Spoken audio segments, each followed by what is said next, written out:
Welcome to Redefine the Circle, a podcast where we discuss all things pitching. I'm Ashley Sunshine, co-owner and head of pitching development at S2 Breakthrough. In this podcast, we're going to highlight topics that focus on how to maximize your pitchers now. We're going to discuss some of the trends that we've seen at S2 Breakthrough and talk about how we use data to create systems and training approaches that are specific to each pitcher.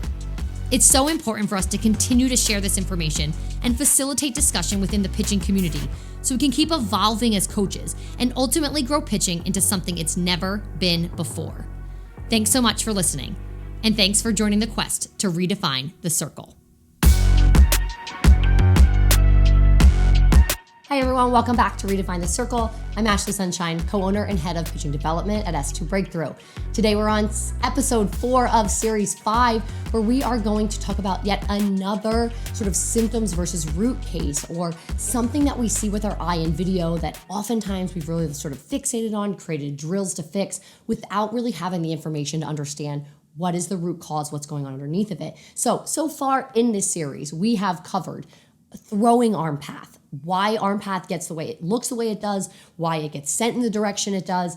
We've covered stride leg, what is linked to when stride leg goes for excessive height or length, what happens when it's landing at a certain angle or in a certain direction. Episode 3, we talked about the drag foot specifically, which I thought was such an interesting one because I think we get stuck on that piece a lot as coaches. And this 4th one here, I'm going to talk about glove arm. And I think glove arm is something that it's so obvious to see, like many of the other sort of parts of the motion or strategies or variables within the motion that we've talked about in this series. But glove arm, I think, is something that's like, keep your glove arm in, or, we've put things up like a pole or like a post or PVC pipe where someone has to keep their glove arm in. That's just an example of basically really trying to teach the motion as if the glove arm is in charge. And so that topic of this entire series is to really understand that it's not that the levers, neck position, arm position, what happens with the legs, they are either being used as strategies to accomplish something the trunk is not able to do, or they are not being utilized as strategies, and essentially just what's happening to them is just a result of what the trunk is doing regarding the direction it's sending it in, how it's turning or not turning. So that's really what this episode and this series as a whole is really about. So let's dive in to that glove arm concept. Okay, I'm going to turn over here to my computer, and I think it's going to be pretty obvious when we're talking about glove arm. Like, we all know what we're looking at here when we're talking about glove arm. So let's just get this behind view look, and I'm going to get it going, and I'm going to show you kind of something typical that we see. Glove arm is really wide. This is something that everyone's on the same page. Like, why is their glove arm out? Keep that glove arm in. And so almost always what we're going to be talking about here is a concept of what's going on with anterior core, what's going on with posture, as we've talked about with most of the discussions in this series. So what I see when something is so obvious to the eye like this, I want to kind of think about, well, what happened right before that? And this side video then, I think is going to give us a lot more information just regarding why did it do that in the first place. So here's the first thing I see about this picture before I even catch that she gets so wide here in the arm action, and that's that her launch is using levers to lift up. Look how high that glove arm is, like way over her head. She's not getting ground up. She's not achieving time in the air from ground up push. She is resorting to the glove arm here and chest position in order to achieve that time in the air that's not going to come from here. So the reason why I know that is because obviously we see things like this all the time, and this is what the 4D data looks like. So in this series, we're all about showing the video to talk about what our eyes are seeing, but let's get to the root of it. Let's look at the trunk, pelvis on the left, chest on the right. This is 4D motion sports, and really giving us a good look at what's going on here. So as this picture is getting going, we do not have load. Like, she's about to take off from her launch. We can see that she's well shy of this about 40, 45 degrees that we typically see when it comes to loading.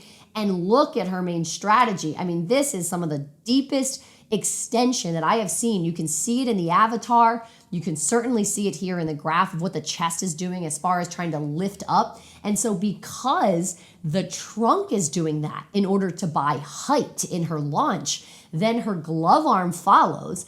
And now, essentially, not only is her posture not in good position to rotate, it's already sent it way up to, up way too high for that glove arm action to be in control of rotation, but the trunk is not in position to rotate. And that's why we're going to say this is going to be a common theme when glove arm is out. Watch what will happen to the arm, the throwing arm. Is like now the levers are going to try to drive that rotation, which is why the arm almost goes into like internal rotation here of the shoulder. Forearm you're going to see is going to almost like pronate, meaning like get on top of the ball. That's what we're seeing here. So let me kind of start this story from ground up again. No load through the posterior side of the body. The lower half is not really anchoring and putting force into the ground. The strategy for this pitcher is then to really lift up through the chest in order to create some air time. We've talked about this. It's about trunk arm timing. It's about syncing up arm and body, and the brain knows that. And so she goes to an extreme strategy here with that trunk. And so as a result, glove arm goes in the air, really, far overhead where we typically want to see that it will stop. Let me rewind, like somewhere around here, like right extended to the target, but instead really lifting up high here. And so because of that, she's not in position to rotate. The body is just all over the place. So the levers are going to try to drive that rotation. So she's just going to get wider with that glove arm. You can see the rotation with the glove arm happening here. You can see it happening with the arm action on her dominant side. And she's just going to use a wide sort of posture using those levers to drive rotation back to the motion, drive rotation back in her motion, I should say. That's what's going on with the glove arm. It's really just being sent in that direction because of all of this. What's going on here, the lack of what's going on here, and the strategy being used here. So careful with telling her control the glove arm. It doesn't have any other option as long as that's what she's getting out of her trunk between load and launch. Okay, let's go to the next one here. This is another example of someone where we're going to very clearly see glove arm is going to get into a position where it's going to be so obvious to us that it's not in good position. You probably are already taking a look at some similarities. You're probably taking a look at the fact that the throwing arm is overhead. We've talked about this in episode 1. So this directional piece here. Watch what happens when we know that we're not going to get rotation from the middle. This is going to be an obvious one. We're going to watch. This is going to be wide. And then that throwing shoulder is going to go from, instead of going from neutral to some external shoulder rotation and some supination of the forearm, we're going to watch it go face down. This is just like, happens every time that something's going on with the trunk and we're not getting rotation. So with this picture specifically, I'm going to look at the side view. Let's see what our eyes are telling us before we even look at her 4D data. And you can see that she's just stepping forward, and her 4D, what it's really going to show us, essentially, there is no air time. There's no time for rotation. There's essentially no rotation. And that's what we're going to confirm. So as I come over here to 4D, let's get going over here. We're going to see that as this pitcher strides out, remember, we're typically looking at something around, 50, 55 degrees, 60 is kind of pushing the limit. And what we can see for this pitcher, 17 degrees of rotation. We're looking at normally 25-ish. Of course, that's not set in stone, but for the chest, this is like when you've really unraveled from the ground and have initiated rotation. There is no rotation going on with this trunk. And so what this pitcher is doing, she was not able to get into the ground. So we can take it one step back. Like there's no load here at all. So as she's coming through, here's where she's going to launch from. We can see that just in the timing of what's going on in her grasp. Again, 15 degrees. So her strategy is not necessarily to use extension as much as the pitcher before to buy airtime. She doesn't use that as a strategy. She simply just steps forward. So she doesn't have the airtime. It's a step. This is why essentially it looks as if she's in better trunk arm timing, but the consequences of that are that we just didn't get any rotation out of the body at all. So what's going to happen now is the arm has to bend to get overhead because there's no rotation to help it clear. And now watch the arms get wide and then start to drive that rotation. This is what we're going to see. The way that we see when there's no rotation early on, we're going to see extension here in the back, and we're going to see a lot of rotation in that throwing shoulder just to be able to drive what the trunk didn't do early on. So absolutely, the glove arm is not the problem in this motion. The glove arm is never the problem. The glove arm is just essentially getting wide, kind of pulling away from this arm action, because the wider she gets, the more that she sort of can then pull back in to create this sort of like faux rotation. It's those levers that are really doing that. And so again, just reversing back, you can see that she appears to be a little more in line, but as soon as the brain realizes like there's no space for the arms, I need some rotation, that's where that separation is going to occur right here. This series of Redefine the Circle is sponsored by 4D Motion Sports, the most powerful, portable, and affordable motion capture system. 4D motion sensors are used by the world's top sports professionals, and it's incredibly exciting to now have them for softball hitting and pitching. At S2 Breakthrough, every one of our athletes begins with an assessment process, which includes a biomechanics analysis using 4D motion sensors. The data is collected and available to read within seconds. It provides us with key metrics such as trunk stability, trunk rotation, as well as the timing and sequencing between the trunk and the arm. This is critical data for athletes and coaches to fully understand a pitcher's story and appropriately identify the root inefficiencies in her motion. The ability to fully maximize pitching performance metrics starts with understanding biomechanics, and there's not a more accessible and efficient way to quantify that story than through 4D motion sports. So I would say, example one, as I'm scrolling back here, this was very much like anterior core, basically really being overhead. I think there was maybe a graph that I didn't show here. Yeah, I must have clicked on it perfectly. In this first example, this graph shows us rotation specifically for pelvis and chest. And you can see like this peak here in blue, which essentially shows us like when a pitcher puts the brakes on and changes direction, that should be occurring. It's very important the timing in which that is occurring. When anterior core is sort of braking on time and telling the body to start rotating toward the dominant side, we'll see that peak blue right here at the end of launch. And so this is showing us that she doesn't put the brakes on until she's overhead, which matches perfectly of what we're seeing here. So that's just how the data is really showing us. So basically, she is busting through her brakes because that's her launch strategy. That's what's going on in this picture where the glove arm goes overhead like that, and why she relies on this big lift in the chest to create airtime. That's why the glove arm is doing that in this circumstance. For the second picture, what we saw is that her motion, essentially, her trunk never generates rotation. And so even though her glove arm looks like it's more in line, when I get to her side video, essentially, let's get back to launch, you can see it looks as if it's like doing its job. It can't stay there because the arms are going to get wide, as I just showed in that behind video. Here it is. They're gonna have to get wide in order to start to drive some rotation as she's getting overhead to come back through. So similar glove arm action, but for two different reasons. And we can clearly see that through this 4D data. Okay, let's go into, I think I'm going through this pretty fast, but I think we just have such a base knowledge at this point of the 4D data and what we're looking for in the trunk regarding the pelvis and the chest and stability, posture, rotation. So it seems like we can kind of, the glove arm is kind of a simple one for us here in episode 4. Let's go picture number 3, example number 3. We talked about this in episode number 3 here. We talked about this when we were referring to this drag foot. She was also an example. We know that we're going to talk about this concept of extension. She didn't have the pelvic stability, and I'll revisit that in her graphs. So she relies on a lot of extension to lift, just like we saw with the first picture here in today's episode. But it's not really as much for airtime. That's where she holds her tension. So she's gonna not have her glove go overhead like the first picture, but instead her posture gets so compromised with extension and sort of butt back, hips back behind her, that you're gonna see that glove arm fly out, because for her it's very posture related.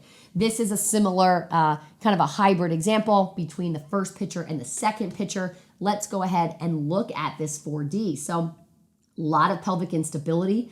We see that here in this pelvic graph. So what this picture does is, because she doesn't have tension ground through hips, she creates tension through the chest. So her glove arm will stay in tight through launch. But what we know happens is that as she gets overhead, her graph, rather than being close to zero, hips are really far behind her. She's not in good position to rotate. This was the example that I used with the drag foot, is that even though this rotation is occurring, we see through other graphs that we can confirm that, but that it's occurring because of this. Basically, her final delivery is so sagittal, like a collapse in the sagittal plane. Like the chest just rips forward, the hips get sent back behind her, which is why in episode 3, I talked about how she drags behind her and the chest goes forward, like they're going in opposite positions. It's not rotation that she's able to achieve. And that's what we see here in these graphs. So very similar to the picture that we saw in our second example here. Basically, her glove arm is going to get out because, again, watch the throwing arm. See how she's almost like on top of the ball here? She's on top of the ball because she's going to generate rotation through the levers by getting them wide, by rotating through the shoulders, and they're going to try to be the strategy to get back toward the target that the trunk was really not able to give her. So that's what we're seeing here with glove arm. Example number 3. Okay, this one I think is so interesting. We are talking about direction here. So this is a picture that we're going to see is actually loading the wrong side. I think we talked about this in episode 2 when we were talking about just the stride leg generally. This picture loads the wrong sling. And so when she's loaded, she fails to get out of this side of the body, the left side of the body here, because she's a right-handed pitcher. And so what happens is she gets sent to the left. It's this concept of, loading the right slings, the oblique sling. She gets sent in the wrong direction. And so what we see here is definitely going to be a little bit of anterior core concept. You can see that glove arm getting overhead a little bit, but also it's being sent in the wrong direction because that's where her trunk, that's where her body is launching her. How do we know she's in the wrong sling other than just by being able to look at it here with our eyes and see how much she still has so much tension and stiffness in that left side? What we would see here in 4D as I get this graph going is that when she gets to her peak load and is about to take off, all of her rotation, so I've mentioned this before, but we want to see a bell curve here in green, which means the pelvis is loading. But we'd like to see the blue, which is hike, and the red, which is rotation, stay nice and neutral toward 0, which would be obviously down here. Actually, I just realized that's at 20, so it would be down here at 0. So for her, basically what's happening is that a lot of times we see for pitchers as we get going in launch, they start rotating, like the pelvis starts rotating to the dominant side because they lose kind of like force in the ground, and then it starts to dip below 0 too early. For a pitcher that's loading the wrong sling, what we're going to see, so it's starting above 0 because as we're looking, that's kind of where her motion starts. She starts loaded on this side, and that's why we see that. And so then as she loads and is still in this position, she's getting this, we're going to see hike, we're going to see rotation to the opposite side. That's the sling concept. It's like the pelvis is rotating in the wrong direction. And that's why we actually see this above 0 instead of the other issue we typically see, which is that it's dipping below 0. The neutral would be better, that we're controlling the sagittal plane and it stays close to 0. But that's how we confirm that here with 4D and that it's loading the wrong sling. We see the pelvis getting pulled in the wrong direction.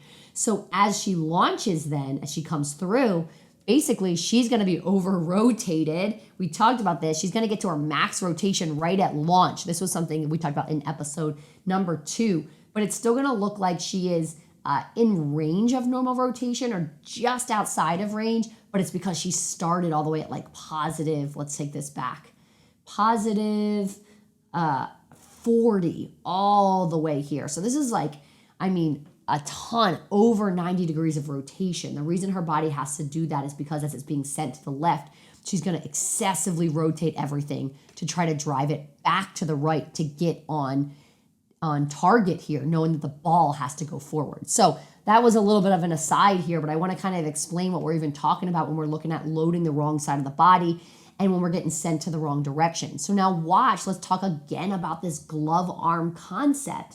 Let's watch as she now rotates excessively with, we saw in episode 2, she uses the femur to excessively rotate. That's really what I was focusing on in that episode with this pitcher. And then the glove arm is just sent. It's like it's not even going to be like connected to the rest of her motion. And that's because her hips, her glove arm, they got sent to the left. The rest of her body is trying to drive back to the right. And that's what we're going to see here from this sling concept. So for this picture, her glove arm action, I probably should have shown some like before and after, but a lot of these videos are initial assessments for these pitchers, and this is kind of part of the story. We don't do our debriefs pulling out every single piece of the motion that's wrong. When we're talking about inefficiencies, we try to stick with like the root. Here's the root issue. And so now as we're following that root issue and how what's occurring as a result because of that root breakdown, we try to tell that story. And then ultimately, we link that story to this is what happens with your arm slot. This is why you accomplish this velo, or you're stuck in this velo range, or you're only able to accomplish XYZ on the ball from a break standpoint or a spin direction standpoint. That's really what the debrief is about. But so we talk about these concepts in their debrief, and then obviously to the degree they're training here, we're remeasuring all the stuff, we're getting new video. For remote athletes, they're sending things back. We've identified, things like, let's talk about our last episode. If we're seeing more rotation, if we're cleaning up early in the motion, not only should we be able to see some of these things in video, but we also then will be able to see the back end of the motion and some of that drag foot getting off its toe. Like we've identified, we'll start to see this, but it's because of this. And so some of these remote athletes, as they're sending their videos, it's astounding. Like the changes their bodies can make. It's like for the first time, my drag foot now is in better position, or like my glove arm is no longer an issue. And it's really because when they say like, I've tried to fix that for years and nothing's ever worked, what I say to them is like, it's not that nothing's ever worked. It's not like you've tried and it hasn't worked. It's because you have only tried to fix it by fixing it. You haven't identified why it's doing that in the first place. So now let's create drills, if you will. I'm going to do air quotes there because we really design like constraint environments is how our pitchers train. It's not necessarily drills, because oftentimes more of the traditional drills start to get away from what the pitching motion actually looks like, how we, even the fact that the body's a kinetic chain, what's actually happening in the motion, like a variety of things, how the brain even communicates to the body. So the way we train at S2 Breakthrough is kind of non-traditional, not because we just think it's cool to be different, but because for us, we want to make sure anything we're teaching, we see translation in the full motion. So being able for the first time, tell these pitchers the story behind the roots of those issues and to attack them. And they're not just solely attacking root issues to clean up glove arm. They know that like glove arm is just a byproduct. I know I'll see the glove arm improve, but I'm attacking the root issue because what I'm going for is a better arm slot, because what I'm going for is more separation between the spin directions that I throw, because what I'm going for is a jump in velo. So they start to now see root pattern breakdown all the way to ball flight. And now all these things that are in the middle, like where they're landing with their stride foot, like their neck position, like their glove arm position, it's flying out, it's doing this.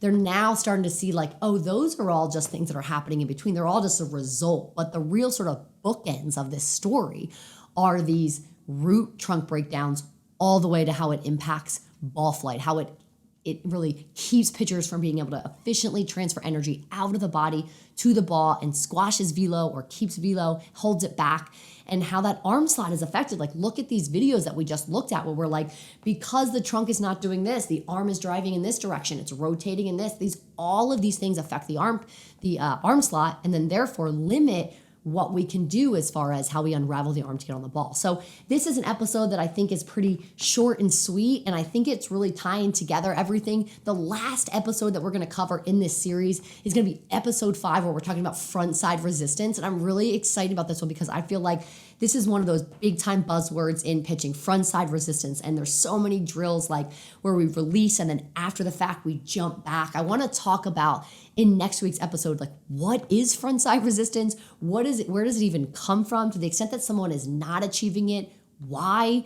And why when we, just like we've talked about in all these other episodes, when we just try to fix what we see with our eye by literally creating a drill that's about what we're seeing with our eye, we oftentimes then can be feeding another problem, which can be a big time issue, not just with not making progress, but when it comes to front side resistance, some of the drills that are typically out there really actually put strain on other joints of the body, which can really put pitchers in harm's way and increase some risk of soreness, injury, et cetera, et cetera. So I'm excited about that one. I think that's a really, really great way to really pull this series home, to really pull it all together. Hopefully it's been helpful to really see what's going on with 4D. That is such a critical part for us. And just being able to explain to our pitchers, like, it's not my opinion what's going on in your motion. We're going to get some quantitative data with what's happening with the trunk to then be able to explain why we see what we do with our eye. Hopefully that's been really clear in these episodes here in series 5. As always, thank you so much for joining, for listening, for viewing. If you haven't checked out the YouTube, absolutely go back